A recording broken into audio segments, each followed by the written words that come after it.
नमस्कार साथियों, स्वागत है आपका BNK24 यूट्यूब चैनल पर। बहुत बहुत साथियों, आज हम ओखला इंडिया कंपनी का आईपीओ का रिव्यू करने जा रहे हैं। ओखला इंडिया, सबसे पहले किसी भी कंपनी का आईपीओ का रिव्यू करें उससे पहले उस कंपनी का बिजनेस मॉडल समझना बहुत ज़रूरी है कि जिस कंपनी में हम पैसा लगाने जा रहे हैं वो कंपनी दरअसल धंधा क्या करती है, बिज़नेस क्या करती है।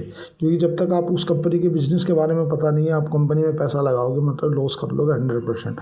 क्योंकि आप किसी भी कंपनी का आईपीओ इनिशियल पब्लिक ऑफर में पैसा लगा रहे हो तो आपको उस कंपनी का बिजनेस मॉडल जरूर जानकारी होना चाहिए। ये कंपनी एक तरह से एफएमसीजी कंपनी है, फास्ट मूवर कंज्यूमर गुड्स। जैसे अभी अपने भारत में, हमारे उत्तर भारत की बात करें तो जैसे एमडीएच है, हल्दीराम के जो मसाले हैं ना, ये कंपनी क्या है कि एक तरह से मसालों के कारोबार में है। और ये ना तुम्हारा जो इसके प्रमोटर हैं वे नॉर्वे के हैं। और जिस कंपनी के जो एमडी और सीईओ है ना वो है संजय शर्मा। काफ़ी कंपनी की अगर बात करें कब बनी थी तो 1960 में कंपनी, 1996 में कंपनी बनी थी। काफ़ी अनुभवी प्रमोटर हैं। और जो इन कंपनी का लगभग 52 देशों में इन कंपनी का एक्सपोर्ट भी है। सबसे पहले बिजनेस मॉडल मैं क्यों समझा रहा हूँ, किसी अकेला मैं आपको बता दूँ ये कंपनी का आईपीओ इतनी तारीख को खुला, इतनी तारीख को बंद होगा, ये कंपनी का जीएमपी चल रहा, नहीं। मेरा मोटिव ये है कि मेरा जो सामने वीडियो देख रहा है उस व्यक्ति को बिल्कुल जेन्युइन नॉलेज सामने आए कि यार ये कंपनी अल्टीमेटली धंधा क्या करती है, बिजनेस क्या करती है। तो ये कंपनी एक तरह से मसालों के कारोबार में है। और इसके जो अगर बात करें मसाला के अंदर तो ये 1996 में कंपनी बनी थी। और इस कंपनी के जो एमडी और सीईओ हैं वो है संजय शर्मा। और इस कंपनी की जो शुरुआत हुई थी, शुरुआत से बाद में इसके जो नॉर्वे के प्रमोटर हैं उन्होंने इसको टेक ओवर किया। कुछ उनकी पेरेंट कंपनी है और भारत के अंदर इसके 9 मैन्युफैक्चरिंग प्लांट हैं जहाँ ये मसालों को मतलब बनाती है। और एक तरह से ये मान के चलो कि इसका यूएई में भी एक प्लांट है। एक चीज़ तो है, इसका जो टोटल एक्सपेंस है ना, जो टोटल खर्चा है ना, उस टोटल खर्चे में इसका 56 या 60% के आसपास जो है ना रॉ मटेरियल से आता है। और इसकी जो साथियों डिमांड है ना, वो डिमांड आपको एक चीज़ मान के चलनी पड़ेगी, एवरेज रहेगी। क्योंकि ऐसा तो कहीं देखने के लिए मिलेगा कि सब काम छोड़ो पहले सब मसाले खाओ। ऐसा कभी होता है कि यार एक काम करो, तुम कोई खिचड़ी बना रहे हो या कोई मतलब कोई सब्जी बना रहे हो तो उसमें 5 किलो मसाला डाल दोगे, ऐसा है कि तो मसाले एक एवरेज में डाले जाते हैं। मतलब डिपेंड करता है कि कौन कितने मसाले खाता है, कोई कम खाता है, कोई ज़्यादा खाता है। और अगर बात करें कंपनी की तो कंपनी की ना उत्तर मतलब तुम्हारा दक्षिण भारत में 70% से ज़्यादा प्रेजेंस है, मतलब एक तरह से पकड़ है। जैसे हमारे यहाँ ना हम जाते हल्दीराम के मसाले या एमडीएच के मसाले या कस्तूरी, मतलब इस तरह से डिफरेंट कंपनियाँ हैं। ऐसे ही इसकी ना एमटीआर करके 400 से ज़्यादा प्रोडक्ट है इस कंपनी के। 400 से ज़्यादा प्रोडक्ट का पोर्टफोलियो है। कंपनी को काफ़ी अनुभव है।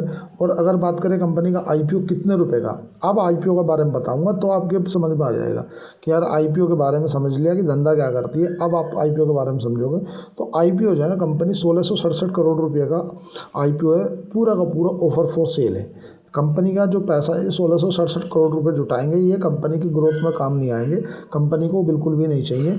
ये पैसा का पूरा ऑफर फॉर सेल है। ऑफर फॉर सेल का मतलब ये होता है कि प्रमोटर अपनी हिस्सेदारी बेच रहा है, वो पूरा का पूरा पैसा जो है प्रमोटर के पास जाने वाला है। कंपनी एक तरह से देखा जाए तो डेट फ्री है। दूसरी, कंपनी का जो अगर प्राइस बैंड की बात करोगे तो 695 रुपये से 730 रुपये के आसपास कंपनी का प्राइस बैंड रखा गया है। और कंपनी का जो आईपीओ है ना वो 29 तारीख को खुला है, 29 अक्टूबर से लेकर के 31 अक्टूबर के बीच में आईपीओ खुला रहेगा। अभी तक आईपीओ में लगभग 3.25% के आसपास का सब्सक्रिप्शन देखने के लिए मिला है। अभी जो इसका अगर बात करोगे इसकी कितने परसेंट की जीएमपी चल रही है तो 19 से 20% के आसपास की जीएमपी चल रही है, ग्रे मार्केट प्रीमियम। ठीक है, अब देख लेते हैं कंपनी की लिस्टिंग कितने था। साथियों, इसकी जो लिस्टिंग है वो है 6 नवंबर को। ये 6 नवंबर को लिस्ट होगी। एनएससी और बीएससी पे दोनों ही मतलब प्लेटफॉर्म पे ही लिस्ट होने वाली है। कंपनी का जो लोट साइज है वो है लगभग 20 शेयरों का। अगर आप इस कंपनी में आईपीओ में लगाते हैं तो आपको 20 शेयरों के लिए लोट लगाना पड़ेगा। 703 रुपये, मतलब और अपर प्राइस पे लगाओगे तो 703 = 20, मतलब 14,600 रुपया एक। अगर आपको लोट लगता है तो आपको 20 शेयर इस कंपनी के दे दिए जाएंगे 703 रुपये के रेट पे। अब बात करें 40 से ज़्यादा, मतलब 52 के आसपास में इस कंपनी का एक्सपोर्ट है। अब जो टोटल रेवेन्यू कंपनी कमा रही है उस टोटल रेवेन्यू में से 20% रेवेन्यू इस कंपनी का बाहर से देशों से आ रहा है। सिंपल समझ लिया आपने कि भाई जो टोटल अगर इसने 100 रुपये कमाए तो 100 रुपये में से जो 20 रुपये कमाए वे 20 रुपये इसने कहाँ से कमाए, बाहर के देशों से कमाए। मतलब एक्सपोर्ट से इस कंपनी का रेवेन्यू है। दूसरा, इसके अंदर ना जो टोटल एक्सपेंस है, जो टोटल खर्चा है, अगर 100 रुपये कमाए, मतलब 100 रुपये का रेवेन्यू हुआ, 100 रुपये में से इसके 60 रुपये खर्च हुए, तो 60 रुपये जो खर्च हुआ है ना, इसका जो एक्सपेंस हुआ उसमें से लगभग 56 रुपया जो है ना, वो इसका क्या है मालूम है, ये इसका रॉ मटेरियल। तो सीधी बात है, मैं मसाला ये पीस का अब उसको पैकिंग वगैरह करके तो बेचेगी, तो मसाले तो कहीं से तो खरीदेगी, तो इसलिए इसका जो रॉ मटेरियल है ना, वो रॉ मटेरियल कॉस्ट ज़्यादा रहेगी। और एक ना इसकी जो आपको देखने के लिए मिलेगा कि FMCG की तरह इसमें ऐसी हाई ग्रोथ नहीं रहेगी कि आज इस बार इन्होंने मतलब 100 करोड़ का धंधा किया, अगले बार 150 करोड़ का धंधा किया। मतलब मसालों में 5 से 6% का जनरली ग्रोथ देखने के लिए मिलती है। मतलब ऐसा नहीं होगा ना यार, अब मैं हूँ, आप वो सब मसाले खाते हैं, तो मसाला ऐसा थोड़ी है कि यार एक काम कर, तू आज कोई सब्जी बना रही है तो 5 किलो मसाले डाल दे उसमें, और ना गोभी रखना ना आलू रखना, बस मसाले भर दे। तो मसालों की एक सीमा होती है। तो ये ना इसमें जो एवरेज ग्रोथ का रेशियो रहेगा 10 से 12% के आसपास एवरेज में इसकी जो FMCG की तरह से आप इस कंपनी को मान सकते हो। दूसरी बात क्या है, अब समझ लेते हैं इस कंपनी के प्रॉफिटिबिलिटी पर नजर डाल देते हैं कि कंपनी का प्रॉफिट क्या है। तो वर्ष 2023 में कंपनी को जो शुद्ध लाभ है 340 करोड़ का हुआ करता था। अगर बात करें वर्ष 2024 की, तो वर्ष 2024 में इस कंपनी को जो प्रॉफिट हुआ वो 226 करोड़ रुपये का हुआ। वर्ष 2025 की अगर बात करोगे तो वर्ष 2025 में कंपनी को 256 करोड़ रुपये का प्रॉफिट हुआ। तो अल्टीमेटली कंपनी को अगर आप देखोगे तो प्रॉफिटेबिलिटी की तरफ तो है। मतलब कंपनी, ऐसा नहीं है कि आप नेगेटिव सोच लो कि यार कंपनी तो वो जस्ट लेंस कार्ड जैसी है कि लॉस मेकिंग है, हाई पी पे आ रही है, ऐसा नहीं है। प्रमोटर ने गैप छोड़ा है, बट बाकी कोई मैं आपको खरीदने या बेचने की IPO में लगाने की रिकमेंडेशन नहीं देना। आपको जो भी करना है वो अपने वित्तीय सलाहकार से पूछ के ही करना है। बट मेरा कहना ये है कि भाई कंपनी के अंदर हालांकि P रेशियो से देखोगे तो इसका जो पीयर कंपटीटर है वो है टाटा प्रोडक्ट, या तुम्हारा जो टाटा है, या हमारा डाबर है, डाबर के भी कुछ मसाले आते हैं। तो इसके जो हल्दीराम है, इनके जो मसाले हैं ना, इनके इसके पीयर कंपटीटर है। लेकिन अगर टाटा प्रोडक्ट की P रेशियो की बात करोगे तो लगभग 85 का है, और FMCG के जर्नली जो P रेशियो होते हैं वो महंगे ही होते हैं। तो इस कंपनी में आप ये भी ना सोचो कि यार ये P रेशियो वाइज इसने जगह छोड़ी है। अगर ROCE की बात करो, रिटर्न ऑन कैपिटल एम्प्लॉयड, मतलब रिटर्न ऑन कैपिटल एम्प्लॉयड, जो इसने पैसा अपने धंधे में लगा रखा है उस धंधे से कितने रुपए जनरेट कर पा रहा है, तो लगभग 32 का इसका रिटर्न ऑन कैपिटल एम्प्लॉयड है। अगर इसका EBITDA की बात करेंगे हम, अर्निंग बिफोर टैक्स और इनकम से सबसे पहले 10% के आसपास का, 17% का आसपास का इसका मार्जिन है, EBITDA मार्जिन।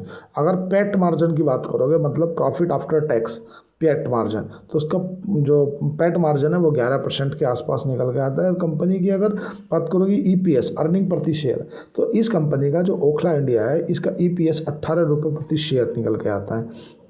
जो कंपनी का P है 50-60 बीच में कोई ज़्यादा महंगी भी नहीं है, मतलब महंगी वैल्यूएशन पे भी नहीं आ रही कि आप बोलते हैं यार ये तो बहुत महंगी है छोड़ो। लेकिन ये भी नहीं है कि यार आप बिल्कुल अंधे लगा के लगा ही लो। लेकिन इतना ज़रूर है कि भाई अभी कंपनी को लगभग 3.25% के आसपास सब्सक्रिप्शन मिल चुका है, और अभी कल का दिन बीच में है, कल लास्ट दिन है, कल 31 तारीख है, कल तक आप इसमें IPO लगा सकते हैं। लेकिन इतना ज़रूर है कि इस कंपनी में अगर आप IPO लगाओगे तो ये है कि आपके जीरो तो नहीं होंगे जैसा लेंस कार्ड वाली है, वो तो घना ही खतरनाक काम है। ये कंपनी अच्छी है, अच्छा GMP चल रहा है, 10 से 12% के आसपास, 3.25% भर चुका है। और अगर बात करेंगे तो ये FMCG के जैसी कंपनी है।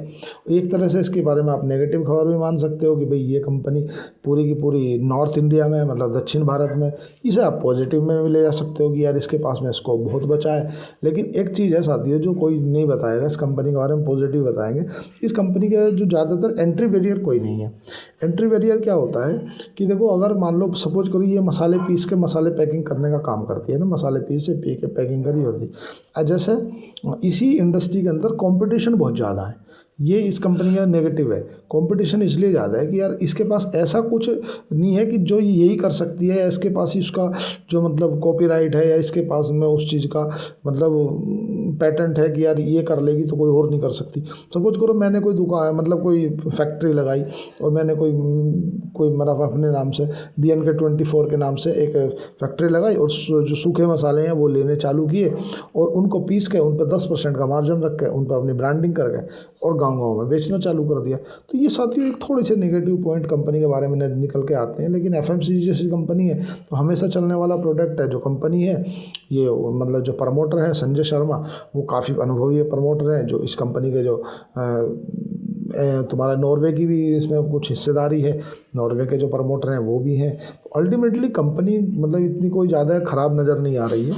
अगर आपको लिस्टिंग गेन के हिसाब से लगाना है कि यार हमें तो इसीलिए लगाना है कि इस कंपनी में बस केवल लगा लें और देख लें कि क्या हो जाएगा, कुछ पैसे बन जाएंगे कहीं, तो 1000 2000 या 3000 के लिस्टिंग गेन के लिए लगा सकते हो कि अगर 10% का जीएमपी चल रहा है, 70 रुपये के आसपास का जीएमपी चल रहा है और 20 शेयर है तो 7 दूनी 1400 मतलब 1500 रुपये के आसपास में अगर आपको आईपीओ लगता है तो आप में इसका प्रॉफिट देखने के लिए मिलेगा। लेकिन लगाना है कि नहीं लगाना वो आपको अपने वित्तीय सलाहकार से पूछ के लगाना। कंपनी है लेंसकार्ट से बेहतर है। आपने जब कंपनी का एनालिसिस किया कि भाई आईपीओ का रिव्यू किया, लेकिन इतना ज़रूर ध्यान रहे साथियों कि आप किसी भी कंपनी को अगर पढ़ने जा रहे हो या देख रहे हो तो पहले सबसे पहले बिज़नेस देख लो। जब तक आप बिज़नेस नहीं देखोगे तो नुकसान कर लोगे। अगर आपको शेर खान के साथ डीमेट अकाउंट खुलाना है तो नीचे दिए गए डिस्क्रिप्शन पे अकाउंट लिंक दिया गया, आप उस पर जाके अकाउंट ओपन कर सकते हो। मैं देखता तो 77% लोग ऐसे हैं जो कंटिन्यू वीडियो देखते हैं बट वो सब्सक्राइब नहीं करते, 5 सेकंड लगती हैं। कर दिया करो। आज के लिए इतना ही। चैनल को लाइक करें, सब्सक्राइब करें, कमेंट करें। धन्यवाद, थैंक यू।